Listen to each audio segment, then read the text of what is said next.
جناش المحلات وكمان من غير الشوكولاتة، النتيجة اللي كلكم نفسكم توصلوا لها. شايفين اللمعة؟ طبعا لو كان معايا اوفر هيد لايتنج كانت النتيجة هتبان اللمعة اكتر من كده، اقوى من كده. ازاي ينفع معانا كمان نعمل بيروزيتات زي ما انتم شايفين بالشكل ده؟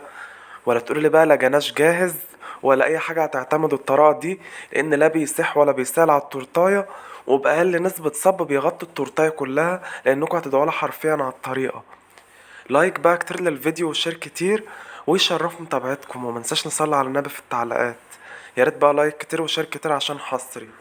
في البداية معايا كوباية من السكر، عليها نص كوباية من المية، 200 جرام سكر، 100 جرام مية. تمام. نزلت عليهم ب25 جرام من عسل الجلوكوز او عسل النحل، معلقة كبيرة، 60 جرام من الكريمة اللبان السائلة او 60 جرام من الحليب، زائد معلقة كبيرة من الزبدة. وباخد المكونات دي برفعها على النار، تمام، في العين المتوسطة على العالي، لحد ما يبدأ يغلي معايا. هدي النار بحس ان هو يبقى معايا لونه مصفر شوية، او احسب بعد الغليان مدة 4 دقايق. تمام.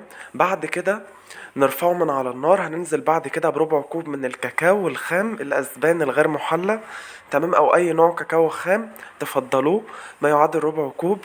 وببدأ اقلب بالنتيجة اللي انتوا شايفينها قدامكم دي، اسهل من كده مفيش، لحد ما الكاكاو يدوب معايا. في المرحلة الجاية نشوف هنضيف ايه. معايا 100 جرام من جيلو الشوكولاتة، بتباع عند اي محل خامات حلواني ومش غالي. تمام. نص كوباية كده 100 جرام، او ممكن معلقتين كبار عادة 50 جرام، مش هتفرق يعني، مش غالي على فكرة يا جماعة. في المرحلة الجاية معايا 12 جرام من الجيلاتين، مدوبهم في 36 جرام من المية، 12 في 3 ب36. تمام. وما سيحتهمش على حمام مائي، بنزل بهم كده. او ممكن معلقة من بودرة الكريم كراميل، مدوبها في ربع كوب من المية، هيدي نفس الأداة، لأن بودرة الكريم كراميل أصلا يعتبر جيلاتين، مجرد بس مضاف لها بعض منكهات، فمش هتفرق مادام الدرجة اللي أنا عاوزها من الغوامق. في المرحلة الجاية بالهاند بلندر هبدأ أدمج المكونات كويس جدا مع بعض، تمام، بالشكل اللي انتوا شايفينه قدامكم ده. وممكن في الخلاط عادي بس على سرعة هادية، عشان مش عايز الجناش بتاعي يعمل معايا اي فقاقيع هوا. وحتى لو احنا شغالين بالهاند بلندر بنبقى على السرعة الهادية، بيبقى في سرعتين، سرعة هادية وسرعة عالية، ابعد عن العالية خالص. وقت ما بقى بدرجة حرارة الغرفة، خدته في في كب الهاند بلندر كده، وبدأت اخلطه كويس جدا معايا.